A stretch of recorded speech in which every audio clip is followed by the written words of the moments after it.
Hi everyone, and welcome back to Toro Models. Today it's time to have a look at a new tool. Now, it's a tool which actually is got nothing to do with model making at all, but I found that on my usual trawl across the internet looking for unusual tools or something that is in a different sector or industry which might be useful for us. Yeah. Now, what I'm talking about is this guy. Now, they actually call it a 3-metal crowbar set. Yeah. And that's how it looks in its shrink wrap. I'll get it out in a second. I found this because I was looking for shaping tools, because I normally use a set like these guys, which I'm sure many of you have got. But I wanted something with a much larger head on it. These are very, very small, as you can see, which are great for detail, absolutely fine. But I wanted something that I could use as almost like a spatula, but almost also as a shaping tool, but also that had a hard edge as well. I'll link to a set of spatulas actually, which I looked at recently. They have a silicone on their heads, and they sort of deform really nicely. This application, I wanted something that didn't deform. I wanted something that had a hard edge. So I was looking around, and these guys are actually from the same people that make some of the high precision tweezers, which you'll see across my store. But actually, this set is for mobile phone repairs. It's a crowbar set designed to open mobile phones and other devices like that. So let's get it out of its noisy shrink wrap, and we'll have a look at what this looks like in detail. Now, let me find the. There it is. That's where it opens. It pops off like that. So that's how it's presented. Really nicely presented in its box. You know, this high impact foam you see in sort of camera cases. That's how they've decided to present it to us. But as you can see, there are 3 what they call crowbars, but I would call them sort of spatulas. So let's look at the first one. If I hold it in profile against the darkness of my t-shirt, you can see that one's curved. That was curved in the opposite direction. And also this one is tapered. Yeah. Which is very useful indeed. Sometimes I use it for spooning stuff as well, because it allows you to spoon some material. So I keep these not in the box. I keep them on the back of my bench in a zip holder, so I can just reach for them. And sometimes it's quite useful as a little shovel. This end is also very useful for shaping. It's, again, as I said, it doesn't deform like the spatulas, which I'll obviously link to in the description. This one is hard edged. So it allows you to manipulate stuff very easily. I use this for sort of really when I want to sort of really lay down some layers of material, that kind of thing. Also, I of course use the edge for shaping. So that's the first one. Oh, also you can see it's a good size in the hand as well, which I quite like. The ergonomics of these are really nice, just the right size. I feel they also have this sort of machined edge. You can hear that my nail across it. Again, I tend to use gloves when I'm manipulating models, etc. Obviously, I don't use them for these videos, just so you can see how they look in the hand. But you can still feel that through the gloves, and you do get the sense that it's secure in the hand. It's not going to slip, which is quite nice. Obviously, you see that in smaller tools as well. They also have a chamfered or a textured shaft to allow you to grip these with accuracy. So it's very nice to see that on a larger spatula, which is really essential. If this was a smooth face or even a cylindrical face, it might not be as easy to manipulate. Whereas this shape fits in the hand quite nicely, and you can manoeuvre it around your hand. You don't feel like you're going to drop that. Yeah, it's really secure in the hand. So I'm really happy to see really good ergonomics with this one. The other one you get out of the 3 is this guy. Now, as you can see, it's flat. This is completely flat end. Quite large ones as well. These are quite long on both ends. Again, one end is tapered, as you can see, and the other end is a flat end, depending on what kind of materials. Again, it depends on what your application is. Sometimes I reach for this and I want to make a very small indentation in something of this sort of size and diameter. Brilliant for that, really is. Or I want to make some kind of shape on the end there, or you know, this one is too large for the application, because if I show you these as side by side, let's do it like that. So that's the tapered ends of these two, yeah. And if I flip them over, that's the rounded ends. But you can see very different diameters on these. So again, reach for the right one for the application you want them for. That's number 2. And number 3 is this guy, which again goes down even further. This is the rounded edge. Again, very shovel-like, yeah. But this feels the smallest of the 3.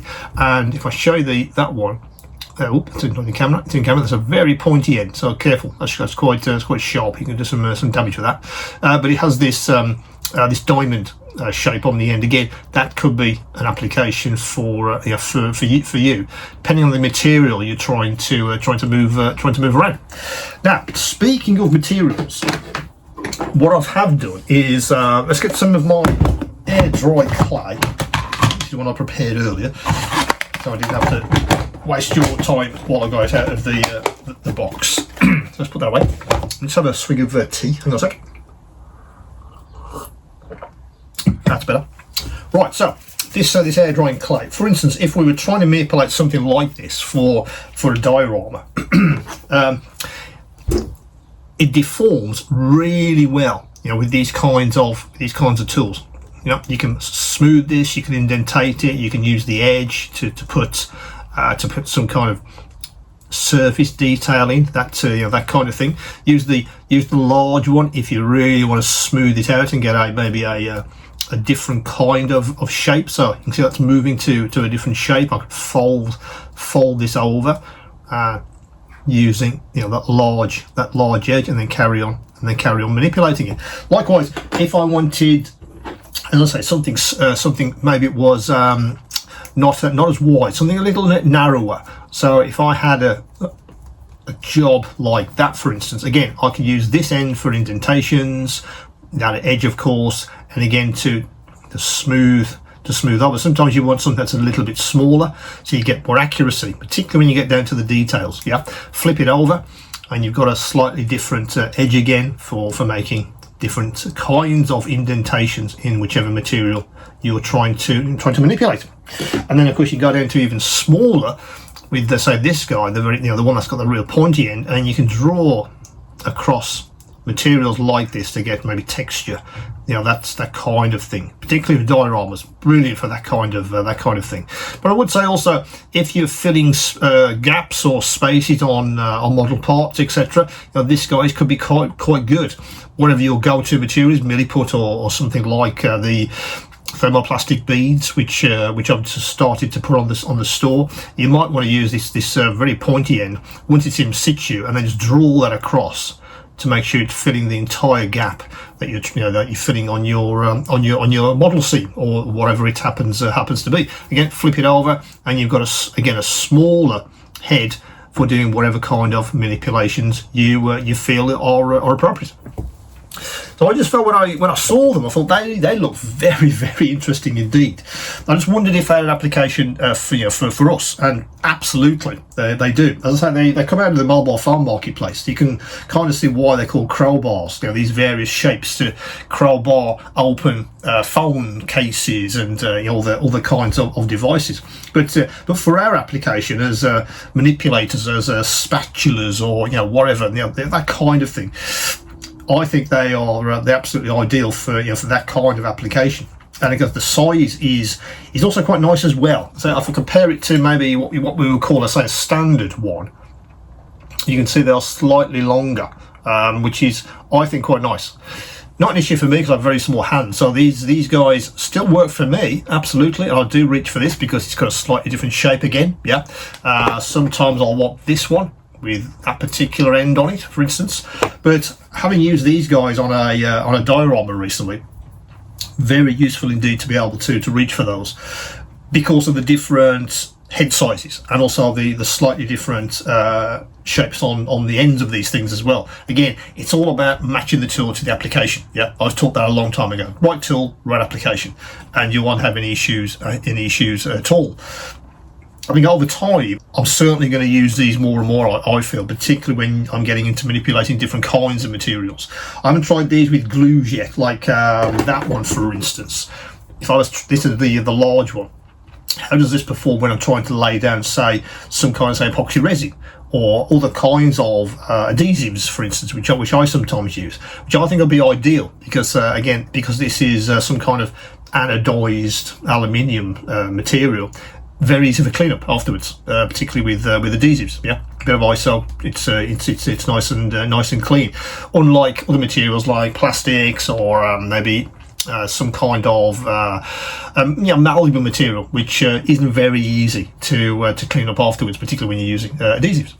So that's the new set of spatulas, which are on the store right now. So I found these searching the internet and I came across them on a mobile phone website. But I think for us, they really do have a purpose. And so I've been using these quite a lot for dioramas and vignettes recently, which and they've really come into their own. So if you are looking for a set of spatulas, a set of manipulators, if you like, of certain materials, then these guys could absolutely be for you. As always, guys, if you haven't already, please do subscribe to the channel. That would be much appreciated. Of course, hit the bell icon to make sure you don't miss new videos when I upload them. Any questions, any queries, do come back to me. Email's the best way of reaching me these days. And of course, keep on modeling.